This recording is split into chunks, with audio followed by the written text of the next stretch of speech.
All right, now we're on example 5, finding the domain of piecewise defined functions where f is given by these three pieces here, 1 over x squared plus 2x plus 1, when x is between 0 and minus 2, including minus 2. And second piece is square root of x plus 7, whenever x is less than minus 2 and greater than or equal to minus 8. And 1 over square root of x when x is greater than or equal to 0. Okay, we're going to use the shade and erase method for this one, and hopefully we'll erase more than we did in the last example, so that we actually get a rewarding domain for all that work. All right, so first thing we're going to do is look at our conditions here. So x is between 0 and minus 2, including minus 2. So I'm going to go over to the left, minus 2, inclusive, so I put a square bracket right there. Then I go all the way up to 0, and I put a round bracket because I don't have equals on this side here. Sometimes these intervals will be written backwards, just as you see here. Okay, so that handles the first condition. Second condition, start at minus 8, and it can be equal to minus 8, so we're going to put a square bracket at minus 8. Then we go all the way up to minus 2, and it's not including minus 2. But notice that it was included in the previous interval, so these line up and this would just be one interval. But I'm going to keep them isolated for the sake of this example. So we're done with that, and you should shade these in as you go, because x can live in any one of these intervals. So far. All right, third condition. We have x is going to be greater than or equal to 0. So I put a square bracket at 0 and shade upward forever. Okay, so this is all the potential x values that I could plug into this guy. I can't go less than minus 8 though, because there's no condition that tells me I can do that. So I'm stuck with what I have. All right, now we need to go back up to the first function and see if there is anything that could cause division by 0 that lives inside this interval. So division by 0 will happen precisely when x squared plus 2x plus 1 is equal to 0. Okay? So I get div by 0. I'll write that. Div by 0 when that happens. Well, that happens if and only if, well, I'm going to factor this guy. So this becomes x plus 1 times x plus 1. And that's equal to 0, okay? So I'll get division by 0 when this happens, when x plus 1 times x plus 1 is 0. But this will happen if and only if x plus 1 is equal to 0 or x plus 1 is equal to 0. In other words, this will happen if and only if x is equal to minus 1, okay? But is minus 1 in this interval here? The first thing that we shaded, which was this guy. This is interval 1, we shaded this one, and then this is our third one. So, is minus 1 in this interval? Turns out, yes it is. So, I'm going to have to erase at minus 1. And I'll put a dot there, I'll open circle. You could also put round brackets there, but that's okay, a circle will do.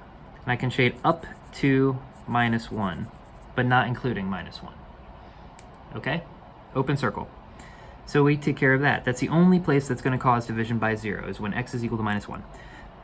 Move on to the second case. All right, so when am I going to get a square root of a negative number here? So square root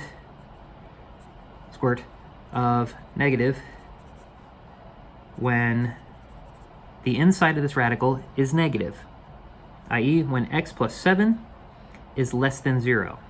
But that happens if and only if I subtract 7 from both sides, x is less than minus 7. Okay? All I did was subtract 7 from both sides there. So whenever x is less than minus 7, I'm going to have problems. So this is my second interval that corresponds with this function. Do I have x values that I need to erase here? Yes. I can't have anything that is less than minus 7. So I erase everything that is less than minus 7. But I get to keep minus 7 because only less than minus 7 is going to cause problems. So I'll draw a square bracket there. Okay? So that handles this guy. Let's handle this last one here.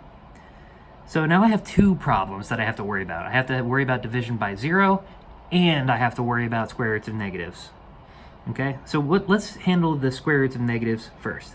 So square roots of negative when this x is less than 0.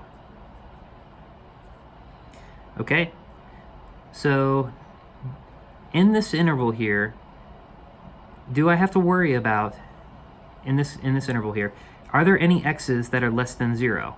Nope, because it started at 0. So I have nothing that's going to cause any problems inside this interval, at least in terms of square roots of negatives. All right, but I also get division by 0. When does that happen? Well, what can I plug in here that's going to cause division by 0? I have 1 over square root of x. I can plug in 0 in here, then I'll have 1 over square root of 0, which is just 1 over 0. So that's going to cause problems.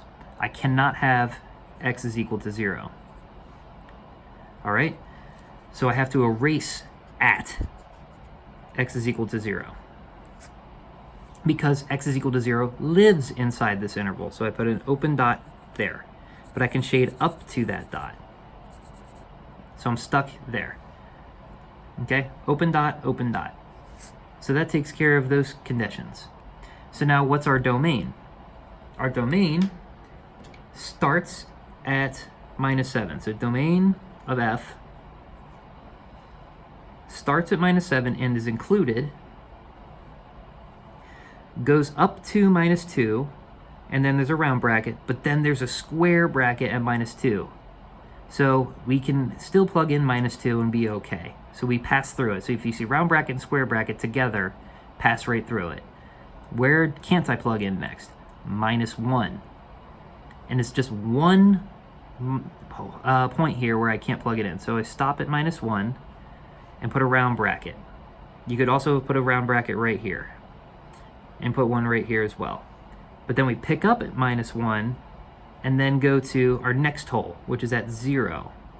So we're going to put a round bracket at 0, pick up at 0, and then we're good for the rest of eternity. And that's our domain here. So these are the set of all x values that I could reasonably plug into this and get a y value out for. All right, so this was definitely a more complicated example. Please leave comments below at Project Greater Ed if you'd like to see more examples of this type. All right, thank you for watching, and I'll see you in the next lecture or example video set.